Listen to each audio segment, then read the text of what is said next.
Hello everyone, welcome back to my channel. आज के lecture में हम हार्डवेयर सॉल्यूशंस डिस्कस करने वाले हैं। हार्डवेयर सॉल्यूशंस किसके? क्रिटिकल सेक्शन के हार्डवेयर सॉल्यूशंस। अब तक हमारी जितनी भी प्रीवियस वीडियोस रही हैं, they were all about the software solutions. जितनी भी हमने एल्गोरिदम की, डेकर की 2 एल्गोरिदम्स की, पीटरसन की, लैम्पोर्ट की, ये सारी क्या थी कि हम सॉफ्टवेयर में कुछ ना कुछ, कोई ना कोई इस तरह की कंडीशन लगाते थे कि हमारी जो क्रिटिकल सेक्शन की जो प्रॉब्लम थी वो क्या होती थी, अवॉइड होती थी। लेकिन अब हार्डवेयर सॉल्यूशंस का क्या मतलब है? हार्डवेयर सॉल्यूशंस का ये मतलब है कि हम कंप्यूटर आर्किटेक्चर में, यानी कि जब कंप्यूटर के पार्ट्स में कुछ ऐसे चेंजेस कर दें जिससे क्रिटिकल सेक्शन की जो कंडीशन है या जो रेस कंडीशन है वो प्रॉब्लम अराइज ना हो, ठीक है, उस तरह के सॉल्यूशंस को बोलते हैं हार्डवेयर सॉल्यूशन। जैसा कि नाम से पता लग रहा है, जो हार्डवेयर से रिलेटेड है, ठीक है। जितने भी हमने एल्गोरिदम्स अभी तक की वो सारी किसकी कैटेगरी में आती थी? सॉफ्टवेयर सॉल्यूशंस की। अब इस वीडियो में हम जो सबसे पहला हार्डवेयर सॉल्यूशन डिस्कस करने वाले हैं, दैट इज डिसेबलिंग इंटरप्ट्स, कि इंटरप्ट्स को डिसेबल कर देना, बीच में कोई इंटरप्ट ना आए, सभी इंटरप्ट्स को डिसेबल कर देना। अब इस हार्डवेयर सॉल्यूशन में क्या होगा? इस हार्डवेयर सॉल्यूशन में अगर हम यूनिप्रोसेसर के केस में बात करें, जैसा कि हमें पता है यूनिप्रोसेसर यानी कि सिंगल सीपीयू वर्क करेगा, और यूनिप्रोसेसर के केस में टास्क्स पैरेलल वर्क नहीं कर सकते। पैरेलल का मतलब क्या है कि P1 भी परफॉर्म हो जाए और P2 भी परफॉर्म हो जाए, बट यूनिप्रोसेसर के केस में ऐसा पॉसिबल नहीं है। क्यों नहीं पॉसिबल? क्योंकि प्रोसेसर ही एक है। अब एक प्रोसेसर यानी कि एक सीपीयू, अब एक सीपीयू एट अ टाइम सिर्फ एक प्रोसेस को एग्जीक्यूट कर सकता है, दो को नहीं कर सकता, ठीक है। तो यूनिप्रोसेसर के केस में जो हमारे प्रोसेसेस हैं वो पैरेलली एग्जीक्यूट नहीं हो सकते, बारी बारी से वन बाय वन एग्जीक्यूट होंगे। और सपोज P1 प्रोसेस एग्जीक्यूट हो रहा है, अब P1 प्रोसेस स्टॉप कब होगा? 2 कंडीशंस हो सकती है इसकी। पहली कंडीशन कि जब इसकी एग्जीक्यूशन जो है वो कंप्लीट हो चुकी है, या फिर सेकंड कंडीशन कि किसी दूसरे प्रोसेस ने या किसी दूसरे इंपॉर्टेंट काम ने आके इसके एग्जीक्यूशन को इंटरप्ट किया है, राइट? इंटरप्ट किया है और खुद सीपीयू ले लिया है अपना काम करने के लिए। यही 2 केसेस में P1 की एग्जीक्यूशन जो है वो स्टॉप हो सकती है। लेकिन जो हम 3 रिक्वायरमेंट्स पढ़ के आए थे लास्ट वीडियोस में, हमने 3 रिक्वायरमेंट्स पढ़ी थी क्रिटिकल सेक्शन के लिए। उनमें से सबसे पहली थी म्यूचुअल एक्सक्लूजन, अगर आपको याद हो तो, नहीं तो आप हमारे प्रीवियस वीडियोस देख सकते हैं। म्यूचुअल एक्सक्लूजन क्या कहती थी कि अगर एक प्रोसेस क्रिटिकल सेक्शन में है तो दूसरा प्रोसेस उसे बीच में डिस्टर्ब नहीं कर सकता, यानी कि जब तक वो क्रिटिकल सेक्शन से अपनी एग्जीक्यूशन पूरी करके रिमाइंडर सेक्शन में नहीं चला जाता तो जो प्रोसेस बाहर है उसकी रिक्वेस्ट एक्सेप्ट नहीं की जाएगी, यानी कि at a time critical section में सिर्फ एक ही प्रोसेस रहेगा। लेकिन अगर हम यूनिप्रोसेसर के केस में बात कर रहे हैं तो यहाँ पे तो जैसे अगर P1 एग्जीक्यूट हो रहा है और अगर कोई इंटरप्ट आ जाता है तो P1 को तो अपनी एग्जीक्यूशन रोकनी पड़ेगी। इस अकॉर्डिंग जो हमारी म्यूचुअल एक्सक्लूजन का क्राइटेरिया है वो तो फुलफिल ही नहीं हो रहा। तो वो फुलफिल करने के लिए, म्यूचुअल एक्सक्लूजन फुलफिल करने के लिए हम लोग क्या करेंगे?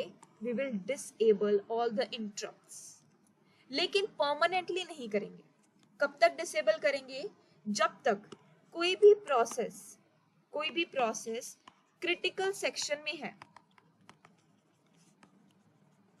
और कोई भी दूसरा प्रोसेस से P2 रिक्वेस्ट भेज रहा है, या फिर रिक्वेस्ट की जगह अगर मैं वर्ड यूज करूं इंटरप्ट सेंड कर रहा है कि मुझे सीपीयू दे दो, ठीक है। तो इस केस में क्या होगा? डिसेबलिंग इंटरप्ट्स में क्या होगा कि इसका जो इंटरप्ट है वो क्या कर दिया जाएगा?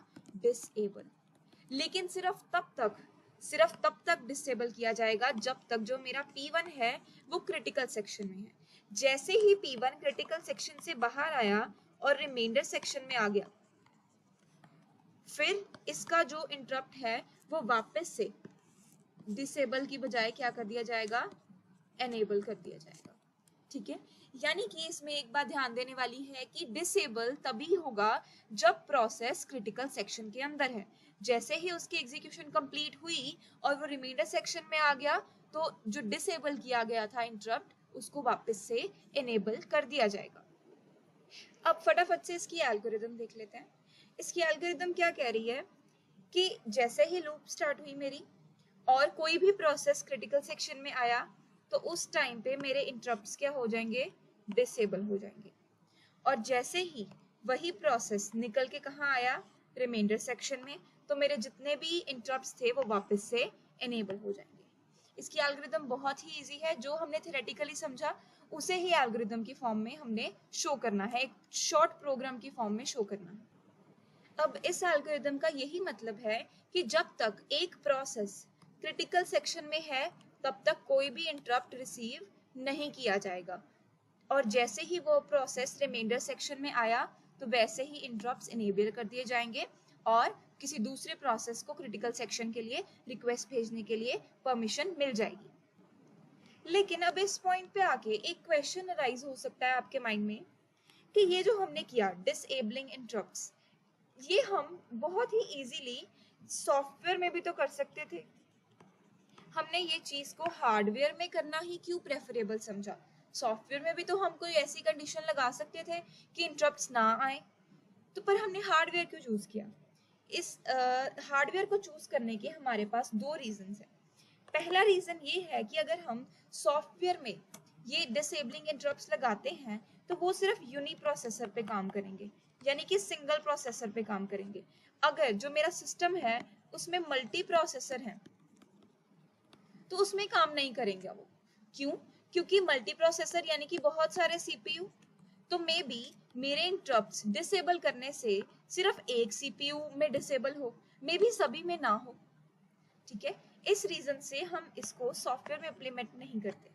और इसका एक सेकंड रीजन और है, दैट इज कि सपोज हमने किसी प्रोसेस को डिसेबल कर दिया, ठीक है, थ्रू सॉफ्टवेयर, और अब वो प्रोसेस दोबारा से अपने आप को एनेबल ही नहीं कर पा रहा। ठीक है, क्योंकि हमने जब रिमाइंडर सेक्शन में आए हमें एनेबल भी करना है, और अब वो प्रोसेस सॉफ्टवेयर के थ्रू खुद को दोबारा से एनेबल ही नहीं कर पा रहा, तो इट मींस सीपीयू का जो मेरा प्रोसेसर है उसका कोई भी काम नहीं होगा, वो वहीं पे ब्लॉक हो जाएगा, और उसके कारण क्या हो जाएगा, सिस्टम फेलियर। इन दो रीजंस के कारण हमने ये जो हमारा सॉल्यूशन था डिसेबलिंग इंटरप्ट्स, हमने इसे हार्डवेयर में इनकॉर्पोरेट किया है, सॉफ्टवेयर में नहीं किया। अगर एक क्वेश्चन आ जाता है कि हमने इसे हार्डवेयर में क्यों इनकॉर्पोरेट किया है, सॉफ्टवेयर में क्यों नहीं किया, so these are the 2 points for the reasons. So this was all about this video.